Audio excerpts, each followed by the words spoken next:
charcoal grilling. And first step, we grill this gohe machi with no sauce. So please place your gohe machi on this grill. Close. Yeah.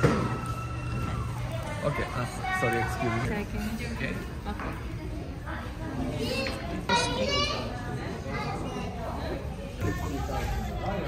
Tapos click mo. Okay naman pala yung ganun.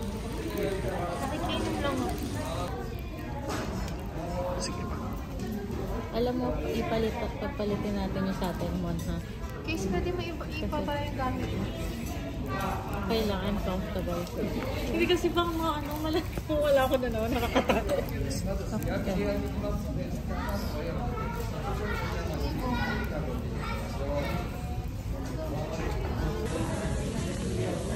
Should I put more?